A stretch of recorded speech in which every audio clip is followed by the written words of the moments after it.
Hai, perkenalkan nama saya Kansya Fadila dengan NIM 642352241, kelas 643B07, ingin mempresentasikan tentang analisa strategi pemasaran melalui bauran pemasaran.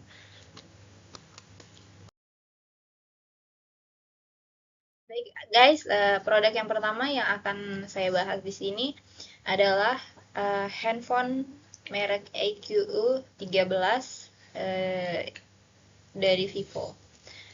Jadi, apa sih strategi pemasarannya? Jadi, ke-13 itu dia punya target sendiri, yaitu di usia 18 sampai 35 tahun. Dia yang menyukai game atau gamers. Dia yang dibilang multitasking, yang mencari smartphone dengan daya baterai yang baik.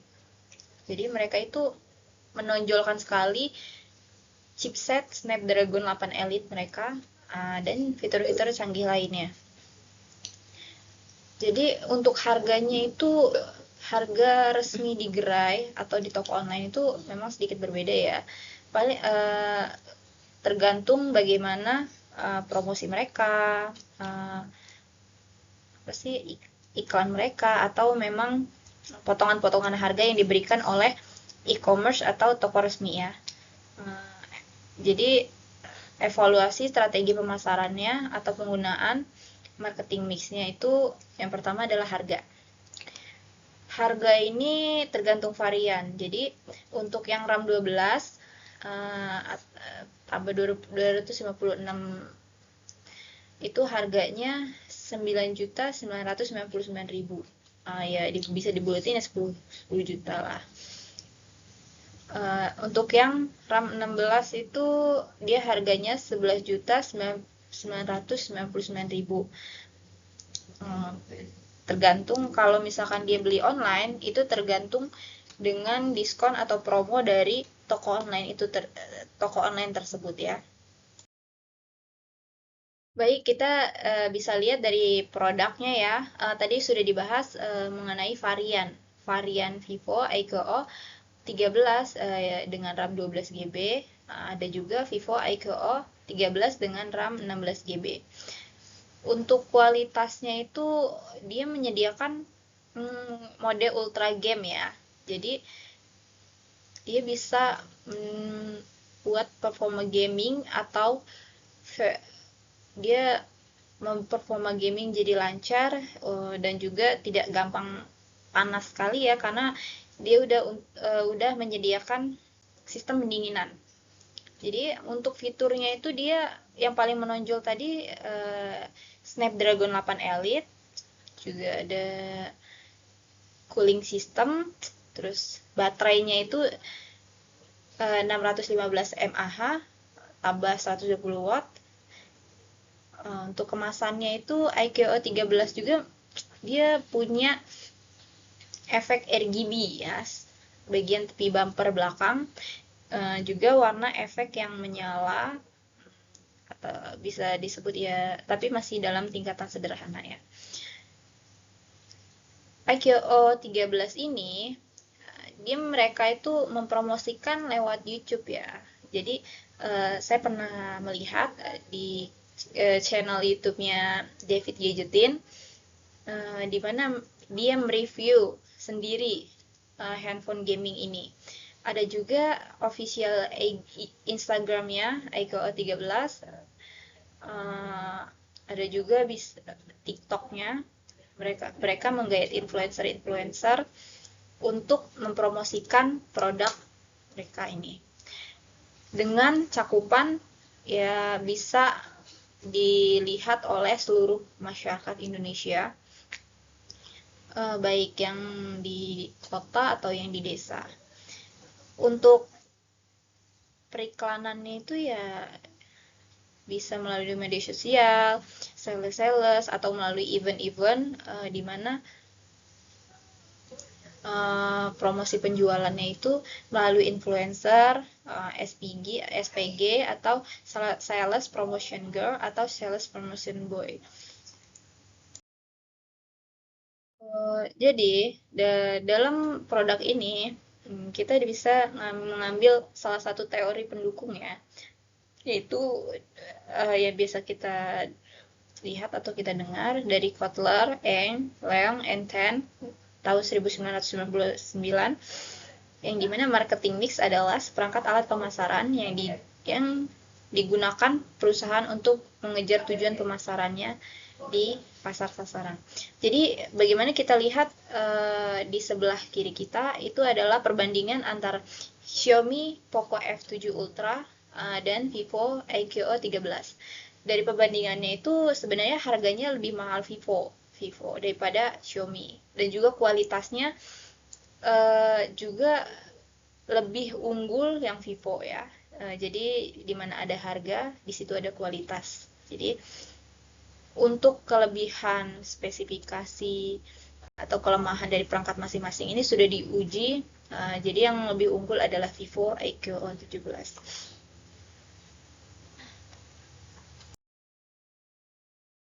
Untuk yang produk yang kedua adalah JBL Tour Pro 3. Yang dimana kalau yang ini adalah produk handset atau earphone yang biasa digunakan oleh para pekerja atau para yang misalkan untuk perjalanan atau untuk lari gitu, mereka biasanya suka memakai earphone. Jadi strategi pemasaran STP yang digunakan JBL Pro sama seperti tadi, yaitu pengguna dengan usia 18-35 tahun, dia profesional muda, audiophile, atau eksekutif atau karyawan yang menggunakan pengguna premium TWS dengan kualitas yang tinggi. Jadi mereka bukan melihat harga. Untuk evaluasi strategi pemasarannya adalah dia untuk produknya itu dia ada peredam kebisingan adiptif jadi dengan pelacak kepala JBL Septial 360 dan smart charging case pemancar audio. Untuk harganya itu yang harga premium itu bisa 5.799.000. Ya, dia lebih mahal dari Sony yang harganya cuma 4.399.000. Jadi JBL Tour ini dia dijual melalui toko-toko audio atau online shop atau official store JBL itu sendiri. Mereka mempromosikan produk mereka melalui event peluncuran, review influencer dengan mereview desain yang elegan, juga testimoni dari para influencer itu sendiri. Sebenarnya jika ada kelebihan, ada kekurangannya. Kekurangan dari JBL Tower ini, dia itu kurang kompatibilitas. Jadi pengguna itu mungkin mengalami kesulitan memasangkan perangkat JBL mereka dengan perangkat lain atau koneksi Bluetooth terputus secara tiba-tiba. Dan JBL itu mempunyai solusi mengedukasi konsumen bahwa fitur ini opsional dan fokus pada wireless experience serta pembaruan firmware yang dapat mengatasi masalah koneksi. Di sini teori data yang ditampilkan yang dianalisis adalah teori data Kotler and Killer 2016, yang dimana pemasaran adalah kegiatan mengatur lembaga dan proses untuk menciptakan mengkomunikasikan, menyampaikan, dan bertukar penawaran yang nilai bagi pelanggan, klien, mitra, dan masyarakat pada umumnya. Jadi kompetitor seperti Sony dan Epson ini hanya bermain di harga 3-4 juta ya. Berbeda tadi yang sudah kita bahas bahwa JBL Tour dia harga premiumnya adalah 5.799.000. Untuk produk yang ketiga adalah kita punya mobil listrik BYD. Yang dimana mobil listrik sekarang itu lagi booming ya, lagi booming atau lagi banyak dipakai oleh masyarakat atau orang-orang yang penyuka mobil gitu ya. Jadi kita akan menganalisa strategi STP-nya dulu ya. Yang pertama di pokoknya pasar kendaraan listrik di seluruh dunia dan Indonesia, dia itu menargetkan pengguna yang peduli terhadap lingkungan. Karena mobil listrik ini mereka itu ramah lingkungan ya, atau go green ya. Ya, dan targetnya itu ya untuk kalangan menengah ke atas, yang ingin mobil listrik dengan harga lebih rendah daripada dibandingkan dengan Tesla yang harganya jauh lebih mahal. Harganya yang ekonomis, kompetitor, dan sesuai untuk keluarga Indonesia, dengan strategi marketing 5P. Produknya itu beragam fitur pada EV, efisien, jarak tempuh yang baik, dan desain yang kontemporer atau yang baik. Untuk harga mobil listrik BYD ini di sekitar 425 juta ya, jauh lebih rendah dibanding dengan Tesla Model 3 ya, yang harganya mencapai 1 miliar atau lebih gitu. Dan biasanya mereka itu mempromosikan di tempat-tempat seperti dealer, pusat pameran, kolaborasi dengan perusahaan leasing, dengan pameran mobil, kampanye yang berkelanjutan, atau dukungan dari yang tadi influencer atau tokoh-tokoh politik, ya. Di sini kita punya perbandingan antara Tesla dan BYD ya, dimana Tesla itu ya lebih maju karena memang harganya lebih mahal, dengan teknologi yang lebih tinggi ya, kinerjanya lebih bagus, jangkauannya lebih luas, ekosistem yang saling terhubung. Kalau BYD itu ya bagaimana kaum menengah ke atas ya, dengan keterjangkauan, disverifikasi produk, dan efisiensi biaya yang lumayan lah daripada kita membeli mobil Tesla ya. Dan BYD ini didominasi di pasar China. Untuk teorinya kita mengambil strategi defisiensi putar, yang dimana strategi bersaing yang berfokus pada penciptaan produk atau layanan yang unik dan berbeda dari pesaing sehingga dihargai oleh pelanggan. Jadi penjualan global BYD itu meningkat 62% pada tahun 2024, sementara Tesla itu tidak berkembang di beberapa pasar karena memang belum menjangkau pasar yang menengah ke atas. Untuk produk yang ini kita tidak membahas tentang produknya ya, tapi bagaimana kebangkrutan Tupperware ya. Jadi kita pertama itu menganalisis STP dan analisis kegagalannya ya. Untuk segmentasinya itu Tupperware ini menargetkan wanita dewasa yang berusia 30 tahun ke atas ya, atau pengguna setia Tupperware. Jadi targetnya itu adalah kelas atas, pelanggan yang setia pada kualitas. Jadi Tupperware itu kan slogannya anti pecah ya. Jadi untuk membeli untuk pelanggan setianya ya mengandalkan kualitas. Untuk positioningnya itu wadah makanannya itu berkualitas dan tahan lama gitu, sehingga mungkin orang-orang ya belum mau membeli sebelum itu rusak ya. Jadi tidak memiliki perkembangan. Jadi mereka itu tidak mampu beradaptasi dengan generasi muda setelah tren belanja online. Untuk strategi marketingnya itu mereka memiliki kelemahan di mana minim inovasi, kalah bersaing dengan produk lokal yang lebih modern. Ya gimana? Yang dimana bahwa kita tahu bahwa Tupperware memiliki desain yang itu-itu aja gitu ya. Bagaimana botol minumnya, tempat menaruh sayurnya atau kotak-kotak makannya. Berbeda dengan pesaing seperti Lock and Lock dan IKEA ya. Jadi mereka itu bergantung pada penjualan langsung. Langsung seperti sales-sales gitu ya, dari tempat mengambil langsung atau enggak dari pabriknya langsung. Mereka itu gagal memasuki pasar e-commerce.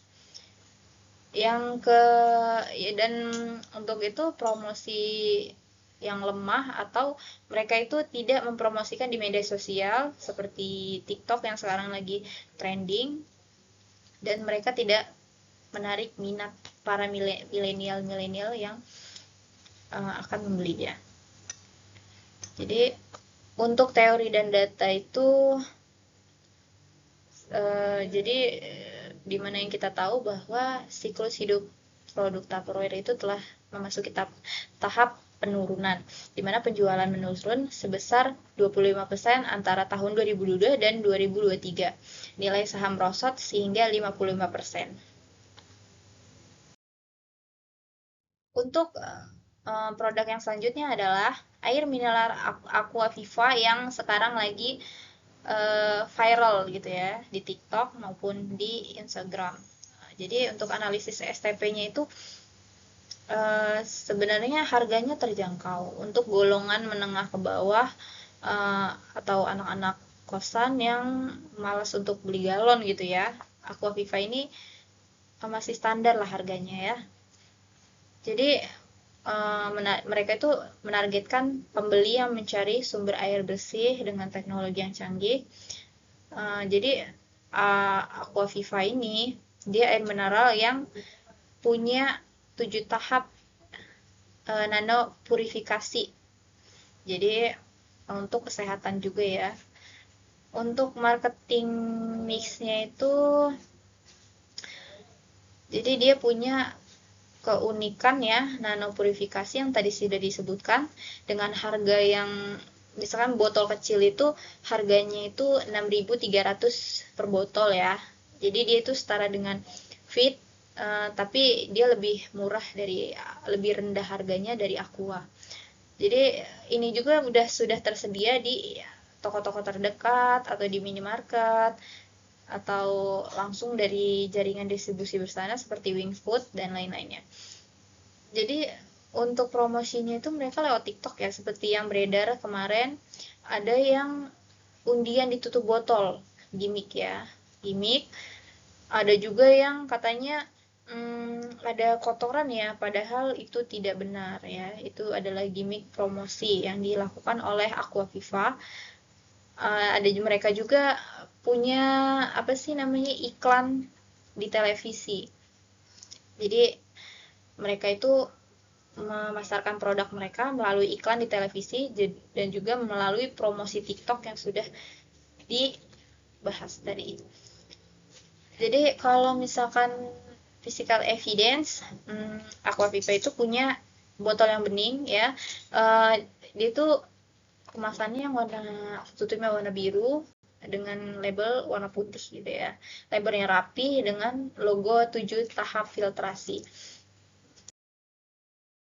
Nah, untuk teori yang digunakan hari ini pada produk ini adalah strategi penetapan harga penetrasi oleh Kotler tahun 2016.